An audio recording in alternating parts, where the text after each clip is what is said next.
This is Dark Power Autopsy, where we dissect the psychology of darkness. We do not glorify evil.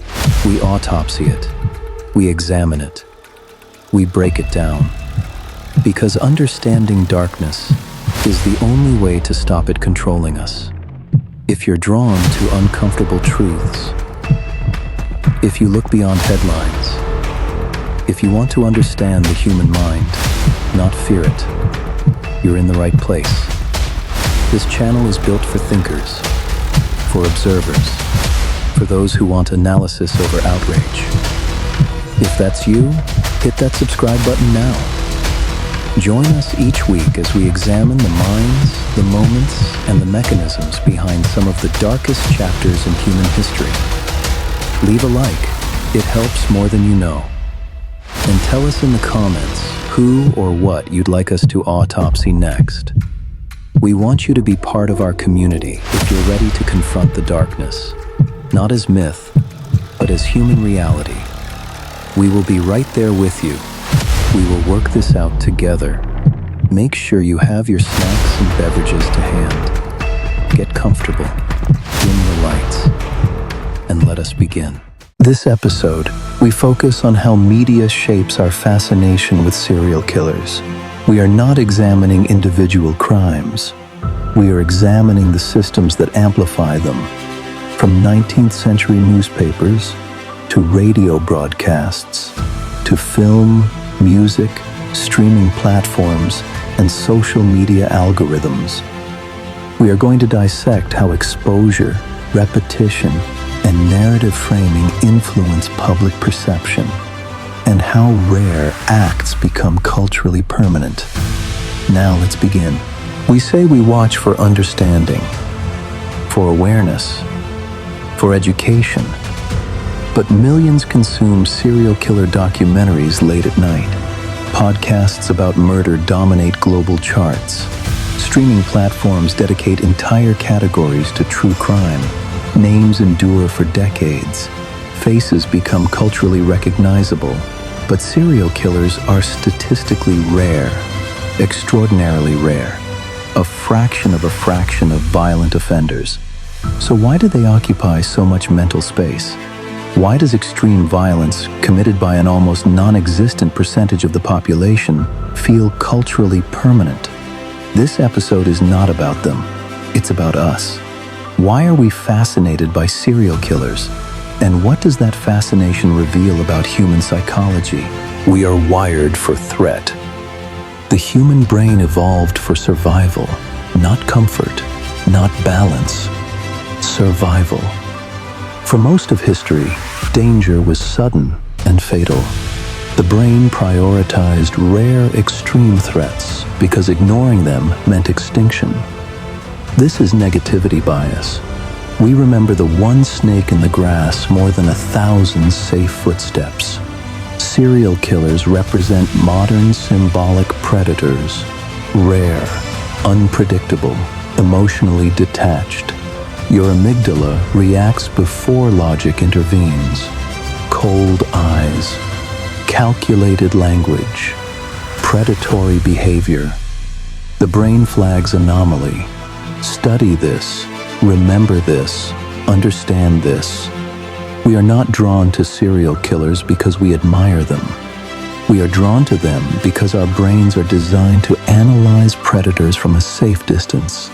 It is cognitive rehearsal. If I understand the threat, I reduce the threat, even if statistically it was never coming for us. The illusion of control. True crime is structured. Beginning, middle, end. The killer is identified, caught, named. Resolution gives relief. Real violence is chaotic. Documentary violence is contained. When we consume crime narratives, we consume danger with certainty. We know how it ends. That creates the illusion of mastery. If I learn the signs, I'll be safe. But most serial crimes are not preventable by intuition alone. Often they are opportunistic, contextual, unpredictable. Still, we search for patterns. Because pattern recognition gives psychological comfort, the story becomes a puzzle, and solving the puzzle feels empowering, even if the empowerment is symbolic. The human psyche. Long before streaming platforms, thinkers tried to map the darker corners of the mind. Sigmund Freud proposed that beneath civilization lies the id, primitive drives of aggression and impulse. He spoke of thanatos, a death drive, a subconscious pull toward destruction, controversial, debated, but influential. Carl Jung introduced the shadow, the repressed aspects of ourselves we refuse to acknowledge. Envy, aggression, dominance, violent fantasy. The shadow does not vanish when ignored. It integrates quietly, or emerges in projection. When we study extreme offenders, we may not be observing something entirely alien. We may be confronting exaggerated fragments of human potential. Modern psychology reframes this in measurable terms. Traits exist on spectrums. Narcissism, empathy, impulsivity, aggression. Most people exist within adaptive ranges. Serial killers operate at pathological extremes. That proximity unsettles us, because if they are monsters beyond humanity, we are safe. If they are distorted humans, the boundary feels thinner. Autopsy of the human predator. Instinct.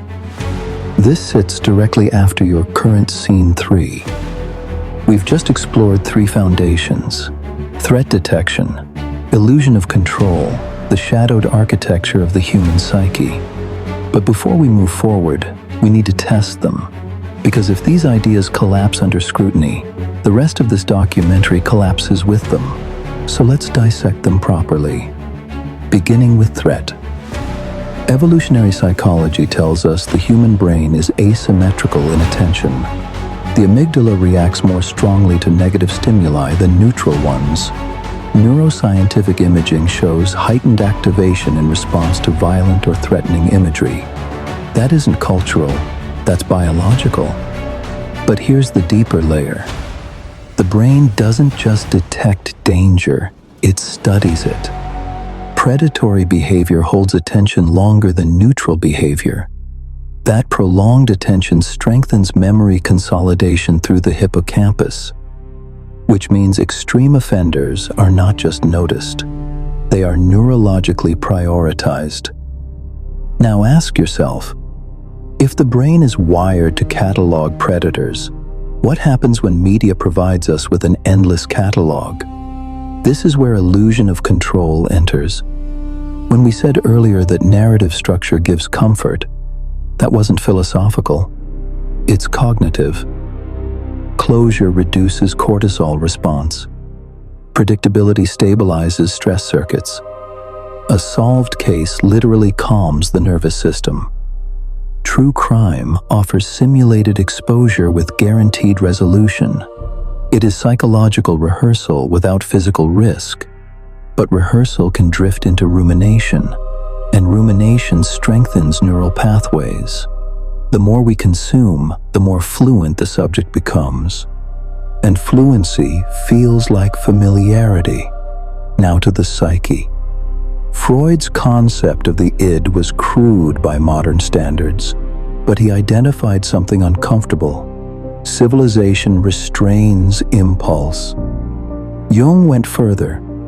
He argued that what we reject in ourselves does not disappear. It projects. The shadow is not evil. It is unintegrated capacity, aggression, dominance, control, traits that, in small amounts, can be adaptive.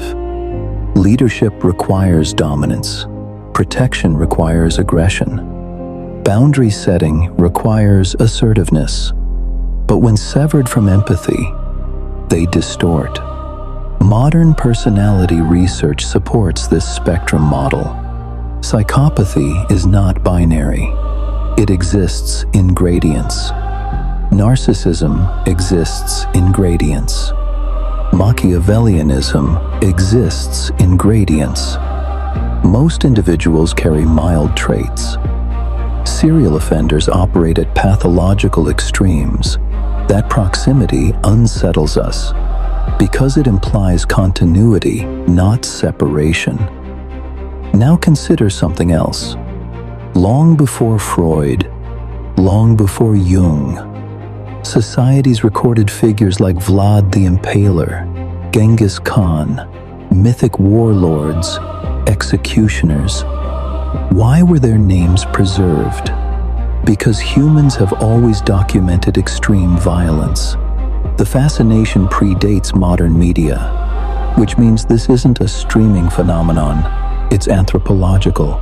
We chronicle power, we chronicle brutality, we chronicle those who violate moral boundaries. The difference today is scale and speed. So what does this tell us?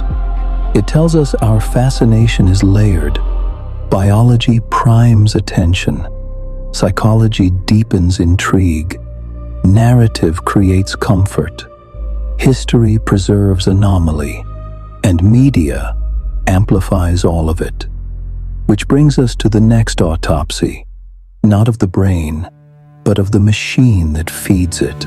We've established something critical. Biology primes attention. Psychology deepens it.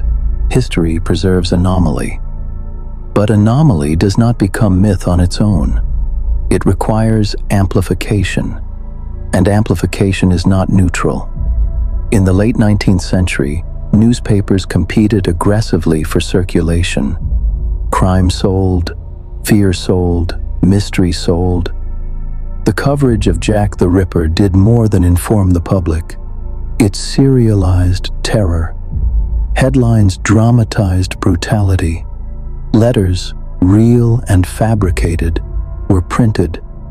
The killer became a character inside an unfolding narrative, not just an unknown offender, a presence. This was not accidental. Sensationalism increased readership. Violence became episodic content long before television. The blueprint was set. Anomaly plus repetition plus narrative framing equals cultural permanence.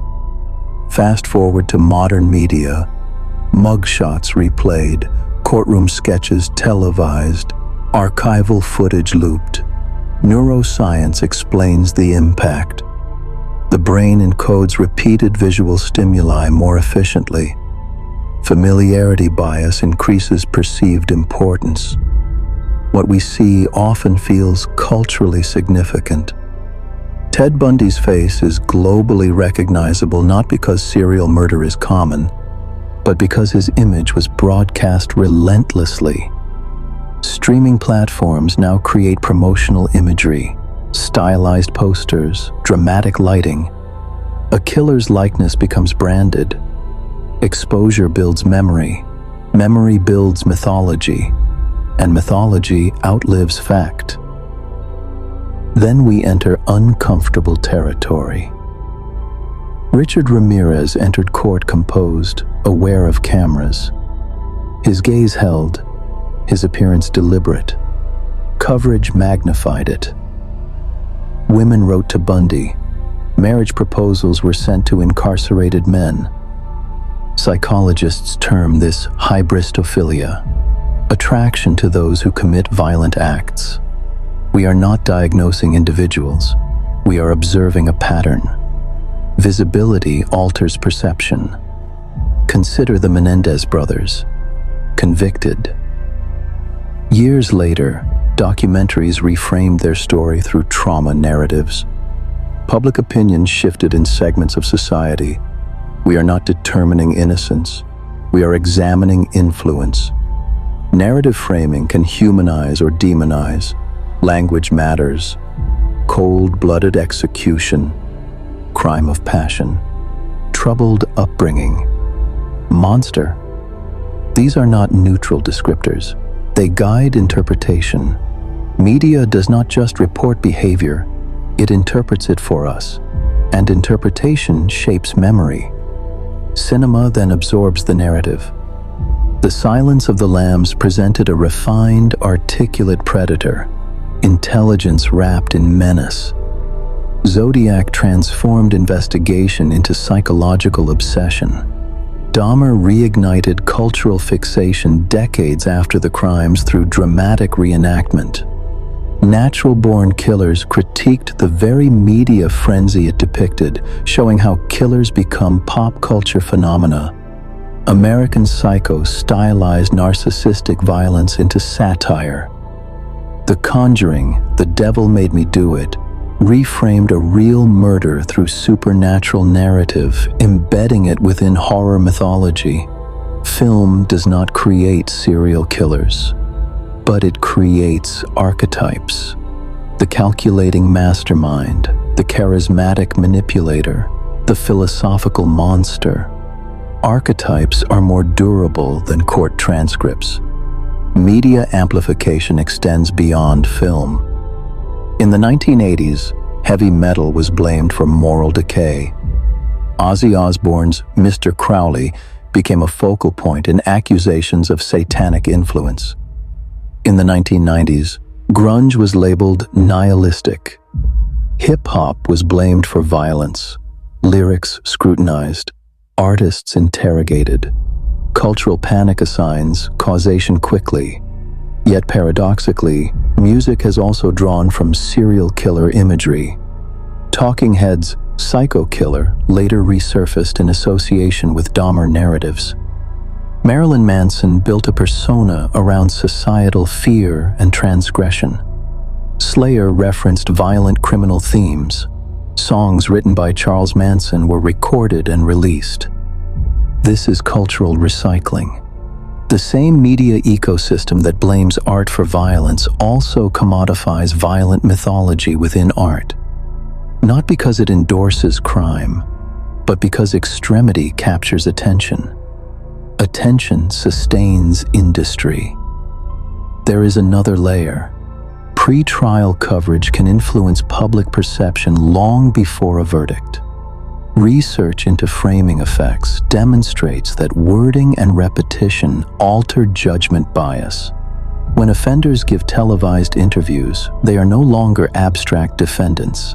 They are personalities. Some appear composed, some defiant, some remorseful. Visibility can soften edges or sharpen them. The difference between execution and imprisonment historically has sometimes been shaped by public sentiment. Media cannot formally sentence, but it shapes the atmosphere in which sentencing occurs, and atmosphere influences outcome. Today, amplification is automated. Watch one documentary. You are recommended 10 more. Streaming platforms autoplay the next episode before emotional processing concludes. Podcast algorithms surface trending crime series. Engagement metrics determine visibility. The availability heuristic tells us that events easily recalled feel statistically common. Serial killers are rare, but algorithmic repetition makes them feel omnipresent. And here is the critical shift. Media no longer simply amplifies events. It preserves them indefinitely. Digital archives do not decay. Faces remain searchable. Names remain clickable. Stories remain streamable. This is not temporary amplification. It is algorithmic immortality. Media does not create biological fascination. It industrializes it. It scales it. It packages it. It replays it. It stylizes it. It preserves it. And sometimes, it reshapes it. Anomaly becomes myth. Myth becomes archetype. Archetype becomes cultural currency. And currency invites performance. Because once visibility equals power, some personalities begin to chase visibility itself. Which brings us to the next autopsy. Not of media, but of those who appear to understand how to use it. Chapter 5 established something critical. Media amplifies, media preserves, Media immortalizes. Now we examine what happens when the subject realizes that. Because some offenders did not simply commit crimes, they performed around them. Certain offenders did more than evade capture. They communicated. The Zodiac mailed coded letters. BTK reinitiated contact with police years after silence. Some offenders granted interviews. Others wrote manifestos.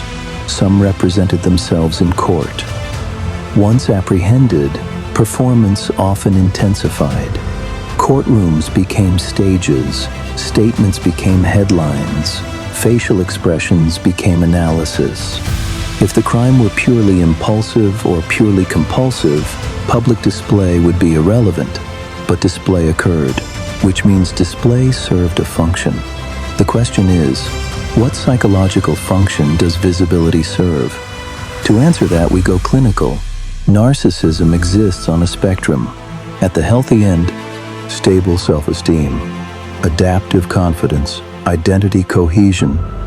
At the pathological end, grandiosity, entitlement, need for admiration, fragile underlying self-concept, low empathy.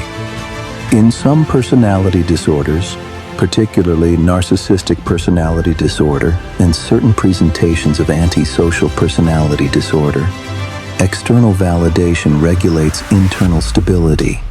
Attention becomes psychological fuel. Without admiration or fear, identity destabilizes. For such personalities, anonymity is annihilation. Recognition, even negative recognition, confirms existence. Now combine that with Chapter 5. If media creates immortality and narcissistic traits crave permanence, infamy becomes a distorted form of self-cohesion. It is not fame. It is identity reinforcement through attention. We widen the lens. Existential psychology introduces terror management theory. Humans are uniquely aware of mortality. That awareness produces anxiety. We buffer that anxiety through symbolic immortality, children, legacy, art, achievement, cultural contribution. Most people pursue constructive permanence. Some pursue destructive permanence, not because they want prison, but because they want to matter. Infamy guarantees remembrance. Many names from ordinary life disappear within decades. Certain violent offenders are discussed for generations. That is permanence. Twisted, but permanent. Dark Power Autopsy conclusion. Infamy can function as maladaptive legacy construction in psychologically unstable personalities. That is not justification. It is mechanism. Now we dissect performance environments. Courtrooms are ritualized stages, elevated benches, formal language, audience seating, cameras, national broadcast. Sociologist Irving Goffman described social life as performance, impression management under observation. Even in chains, individuals attempt narrative control. Some defendants appear stoic, some defiant, some charismatic, some theatrical. The behavior is not random. Self-presentation persists under scrutiny. Why? Because once the crime is complete, the only remaining control is narrative. If you cannot control history, you control perception. Performance becomes the final act of agency. Performance requires audience, and the audience responds. Fan mail, marriage proposals, online communities romanticizing offenders, hybristophilia, attraction to individuals who commit violent crimes, is documented in forensic psychology. Theories vary. The dangerous protector fantasy, the desire to rehabilitate a broken figure, attraction to notoriety, illusion of intimacy through mediated exposure. Regardless of motive, the effect is the same. Attention validates the performer. The performer becomes mythic. The myth attracts fascination. The fascination feeds identity. Feedback loop. Now we enter delicate territory. Some researchers argue high-profile coverage of mass violence correlates with short-term increases in similar events. This is sometimes referred to as the contagion effect. The mechanism proposed: extensive coverage signals impact. Impact signals recognition. Recognition attracts individuals seeking visibility. However, other scholars argue correlation does not equal causation. They note that underlying social, psychological, and environmental factors are far more predictive than media exposure alone. Dark Power Autopsy position. Media does not create violent pathology, but for individuals already unstable and recognition-seeking, visibility can function as reinforcement. It does not plant the seed, it may water it. That distinction matters. We do not reduce power. Narrative power equals symbolic power. Narrative power equals symbolic permanence. For some personalities, that equation is irresistible. The crime may begin with impulse, compulsion, or grievance. But once the spotlight appears, the performance begins. Not all offenders perform, but those who do often share one trait. They want to be remembered. Media creates immortality. Certain personalities crave immortality. Performance bridges the two. Not every serial killer seeks attention, but the ones who do understand something profound. In modern culture, obscurity is death. Visibility is legacy. And legacy, even infamous legacy, can feel like victory to a fractured psyche. Transition forward. If performance turns crime into spectacle, and media turns spectacle into mythology, then culture absorbs the mythology. Film stylizes it.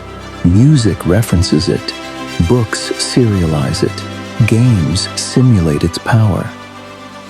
The next autopsy is not about the killer. It is about what culture does with them. Violence does not stay in the courtroom. Trials conclude. Sentences are delivered. Appeals are filed. But the story does not end there. Very few people read court transcripts. Millions watch dramatizations. Crime leaves the legal system and enters culture.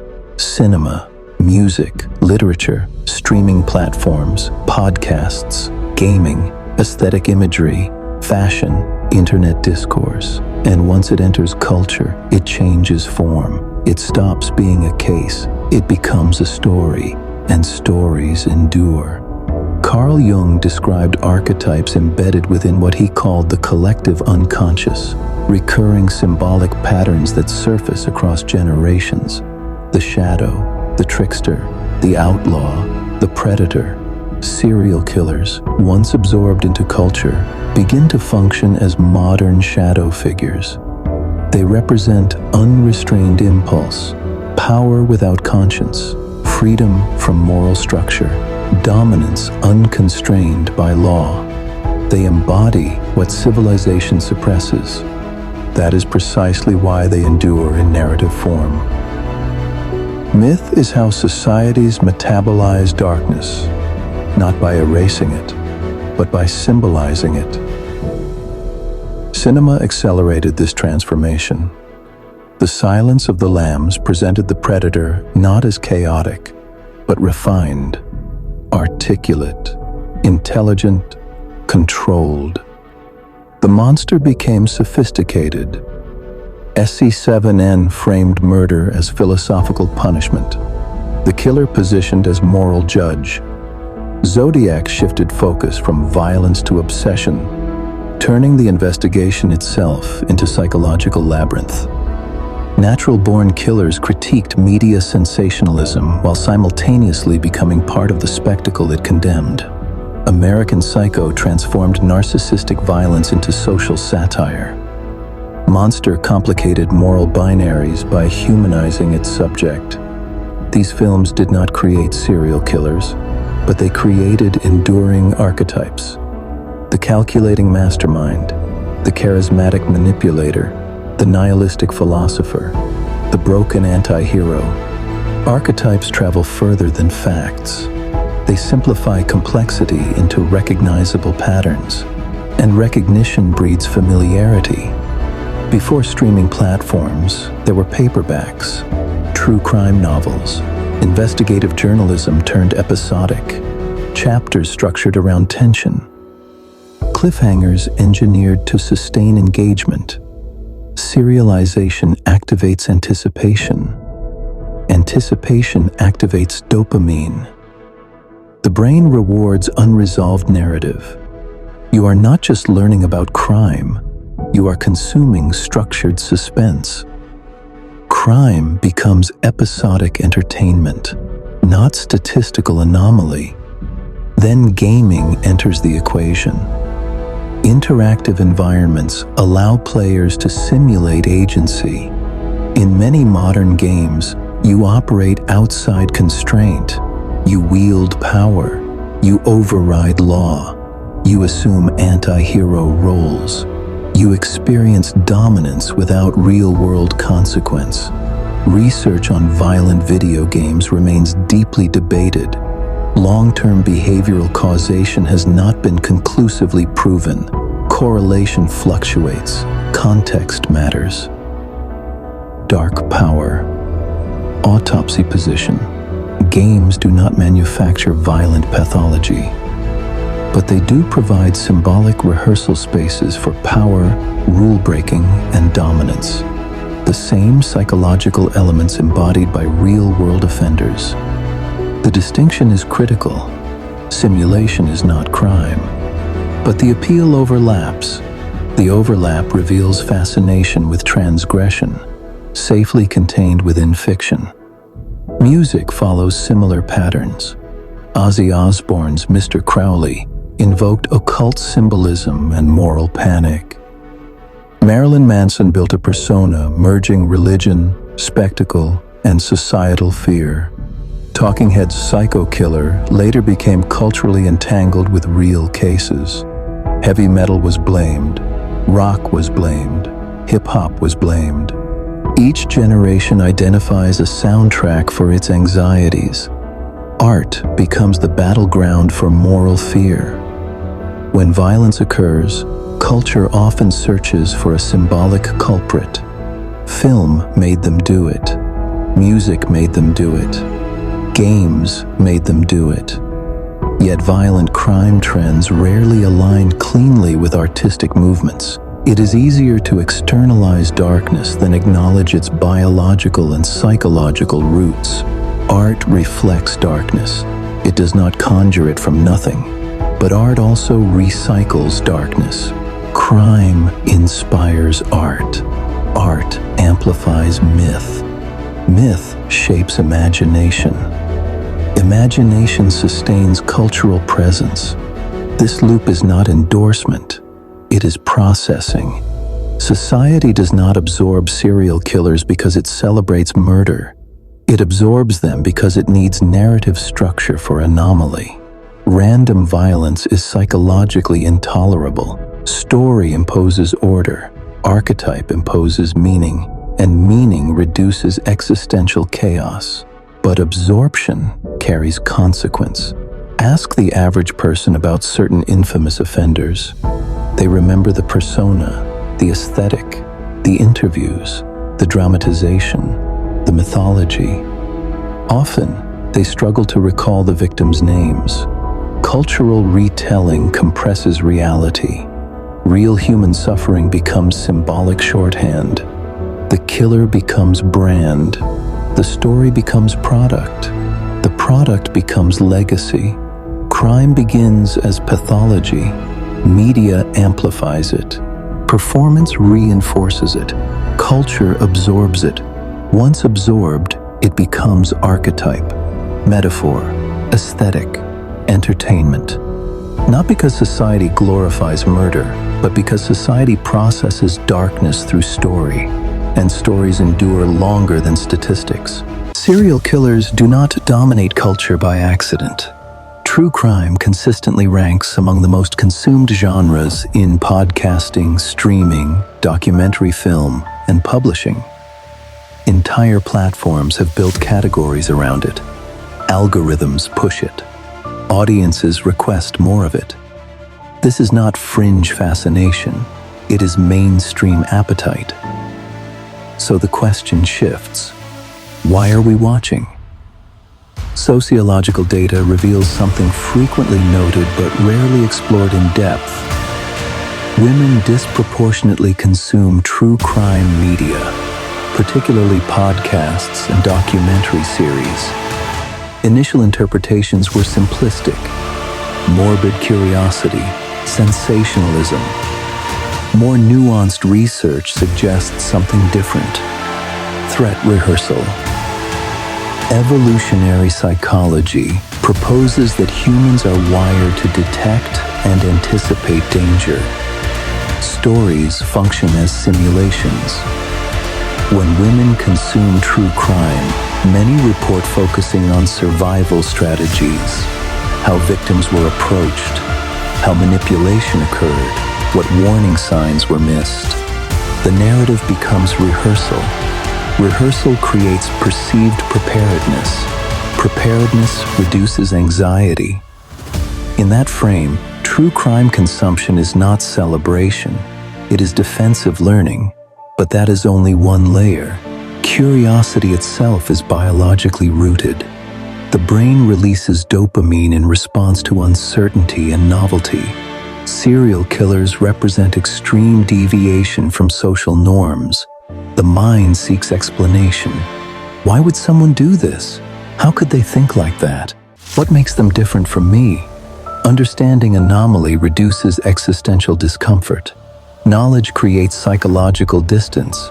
If I understand it, I can control it. If I can control it, I am safer. This is cognitive containment. But consumption does not stop at analysis. There is intimacy. Long-form documentaries provide interviews. Dramatizations provide backstory. Podcasts provide tone and personality. Repeated exposure creates familiarity. Familiarity breeds parasocial attachment. One-sided psychological relationships formed with mediated figures. We know their childhood, their habits, their patterns, their interviews, their voice. We do not know the victims with equal depth. Attention skews attachment. This is not sympathy. It is exposure asymmetry. The brain bonds with what it repeatedly encounters, and repetition is structural within true crime media. Now we reach the ethical tension. There is undeniable educational value in studying violent offenders. Understanding patterns aids prevention. Recognizing manipulation tactics can save lives. Highlighting investigative failures improves systems. But when narrative pacing mirrors thriller structure, when cliffhangers are engineered, when dramatic music swells, when casting decisions stylize offenders, education begins to blur with entertainment. Dark Power Autopsy position. Intent does not determine impact. A documentary may aim to inform, but if it employs narrative tension mechanics, it also stimulates. The audience does not simply absorb data, they experience it. And experience can be pleasurable, even when the content is dark. That duality is uncomfortable. We do not enjoy suffering, but we are neurologically stimulated by suspense. Serial killer narratives provide structured fear. Structured fear activates adrenaline in a contained environment.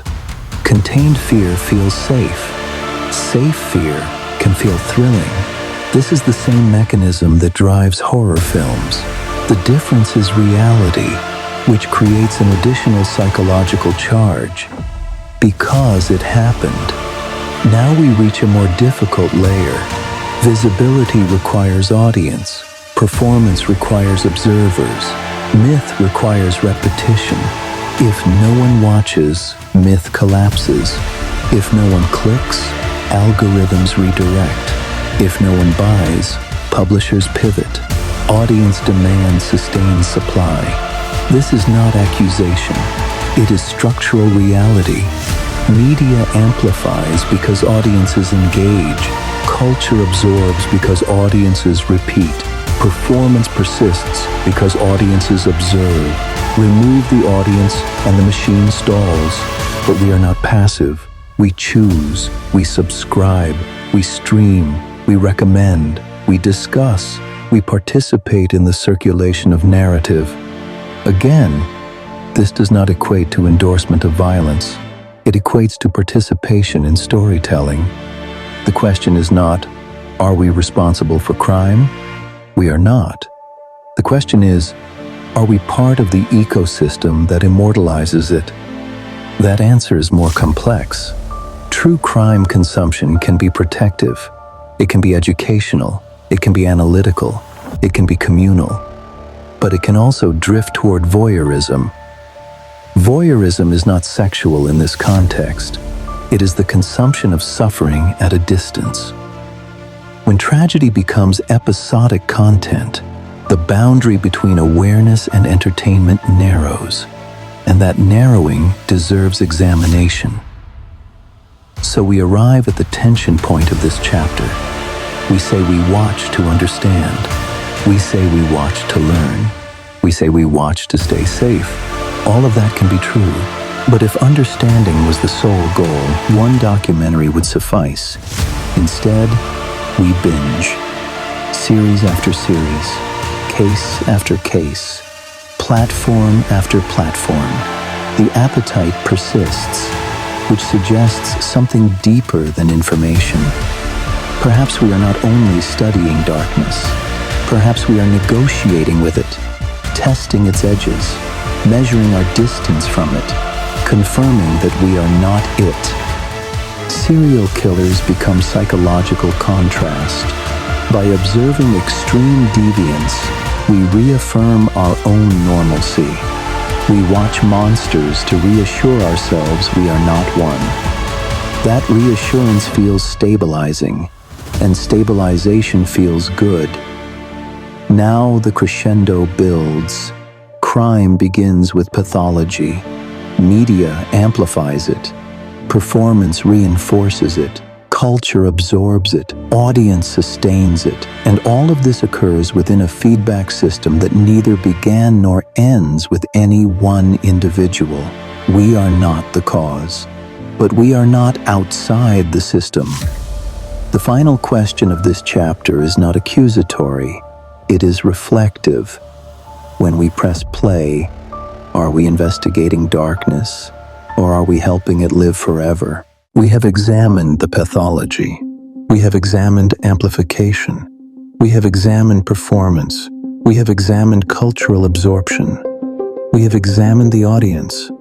Now we remove the compartments, and we look at the system. Because none of these elements operate independently. They operate as a loop. It begins with biology. Human beings are not blank slates. Evolutionary neuroscience demonstrates that aggression, dominance hierarchies, territoriality, and threat detection are deeply embedded survival mechanisms. The amygdala processes threat. The prefrontal cortex regulates impulse. When regulation fails, through trauma, disorder, neurological impairment, or personality pathology, behavior can deviate catastrophically. Serial killers are statistical outliers, but the mechanisms they exploit are not alien. They are distortions of human circuitry. That is why they disturb us. They are not supernatural. They are exaggerated reflections. Now layer psychology. Freud described repressed drives. Jung described the shadow. Modern personality theory maps narcissism, psychopathy, and antisocial traits along measurable spectrums. These frameworks do not excuse violence. They explain how personality can fracture in predictable ways. Grandiosity seeks recognition. Lack of empathy removes restraint. Impulsivity overrides consequence.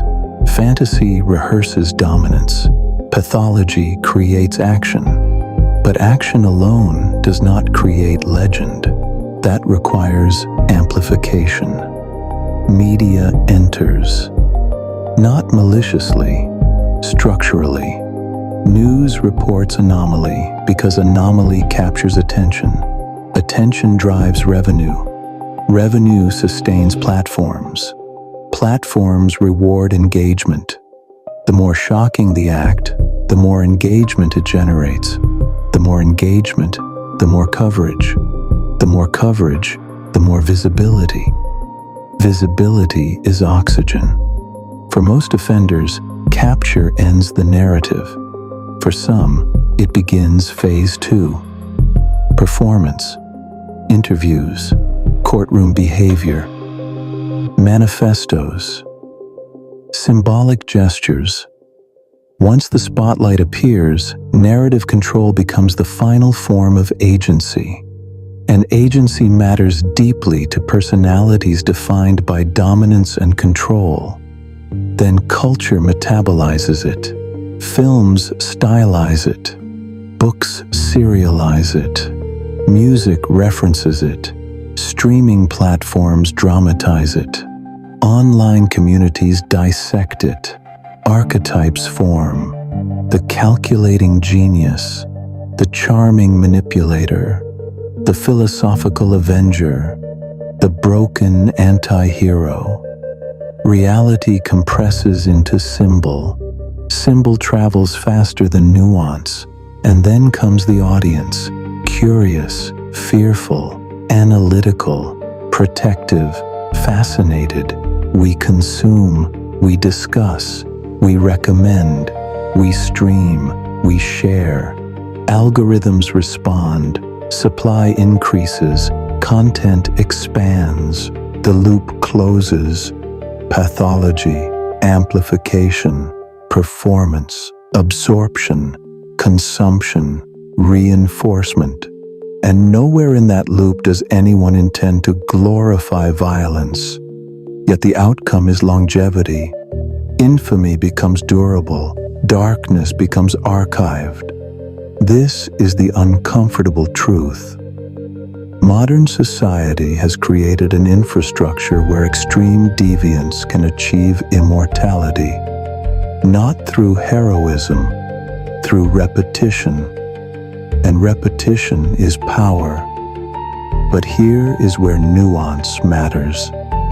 The system does not create killers. Biology and psychology do not require media to produce pathology. Serial murder existed before print, before radio, before film. Vlad the Impaler was mythologized through pamphlets. Genghis Khan became legend through oral history. Jack the Ripper's notoriety spread through newspapers. The Zodiac used the press deliberately. The tools evolved. The mechanism remained. Story sustains memory. Memory sustains legend. Legend sustains cultural presence. What has changed in modernity is scale. The internet does not forget. Streaming platforms globalize narratives instantly. A crime committed in one city becomes known worldwide within hours. Exposure is exponential.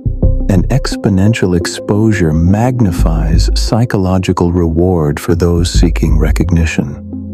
Even posthumously, even from prison. Now we confront a final tension. If attention sustains myth and myth sustains legacy, does reduced coverage reduce impact? Some argue yes, advocating for victim-focused reporting and limited use of offenders' names. Others argue transparency prevents romanticization by grounding stories in fact. Dark Power Autopsy position. Suppression alone does not dismantle fascination. Understanding mechanisms does.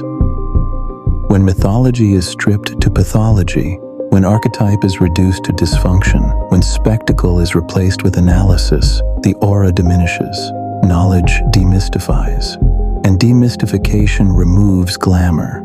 That is the responsibility of forensic examination, not to censor, but to contextualize.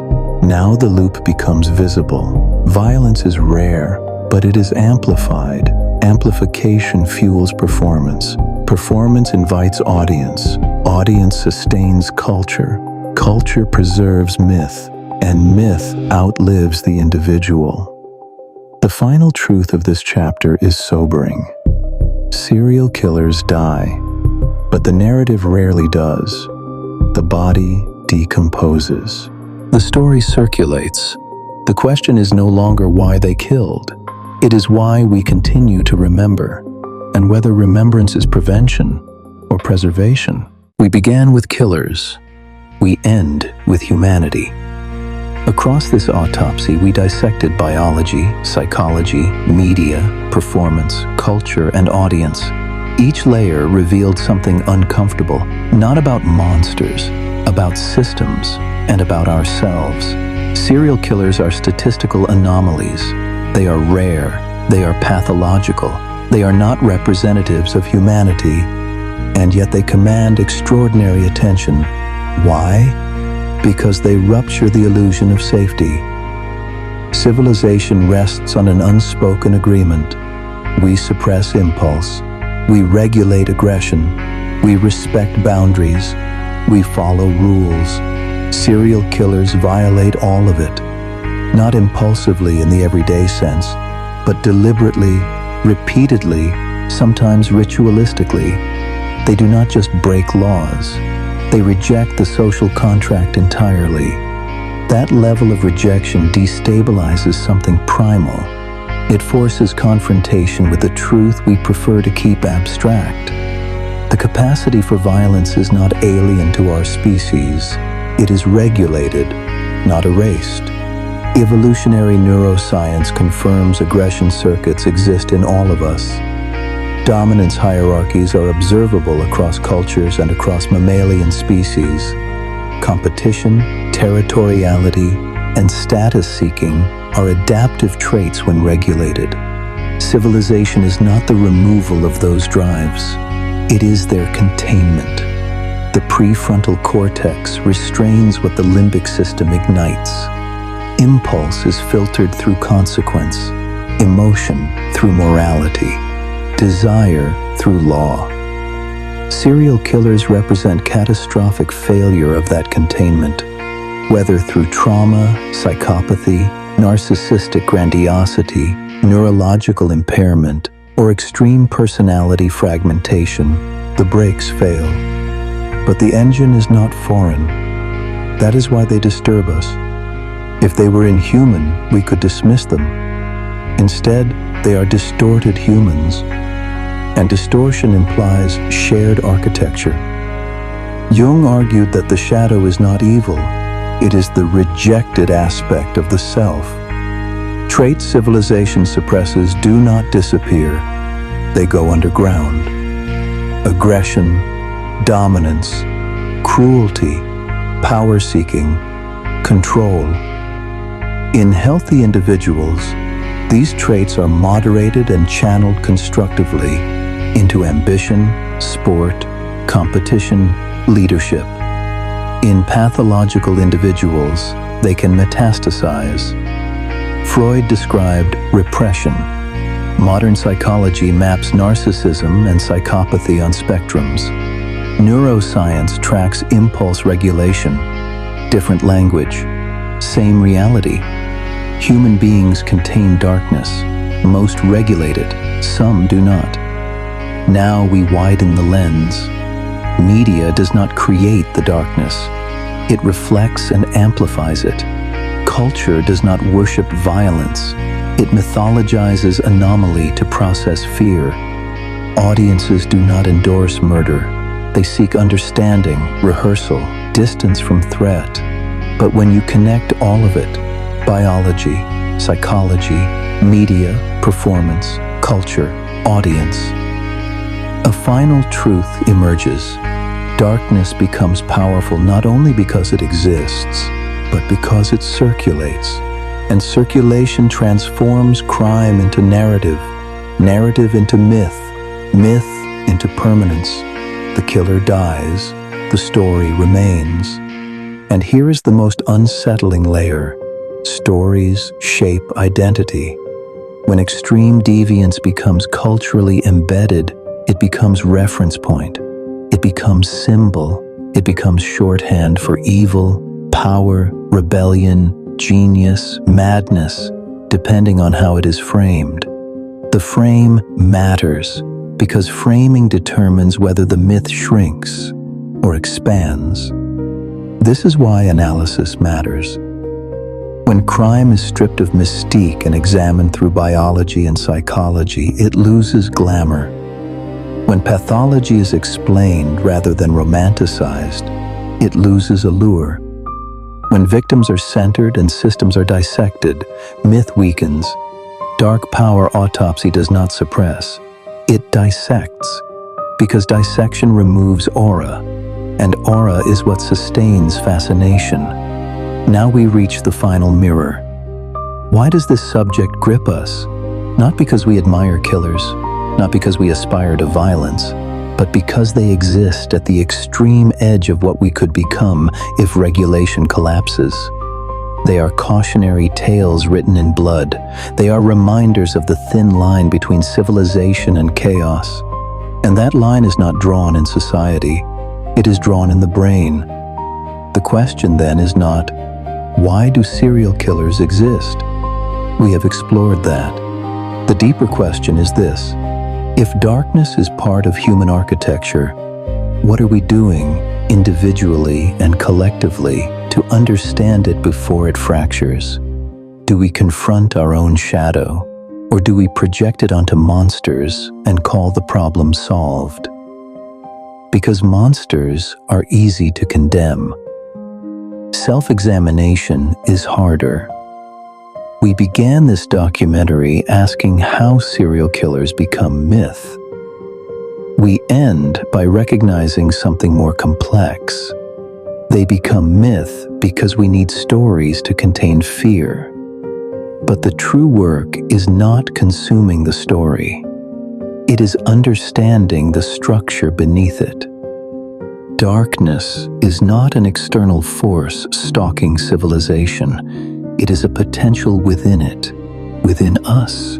The difference between myth and prevention, between spectacle and safety, between fascination and understanding, is whether we are willing to look at the mirror and not look away.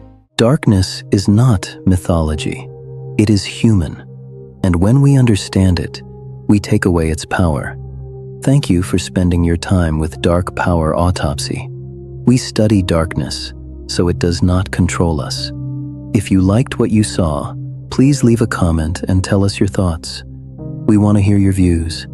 And if you haven't already, hit that like button, subscribe, and get ready for the next fear, the next nightmare, the next journey into the dark. Until next time, sleep well.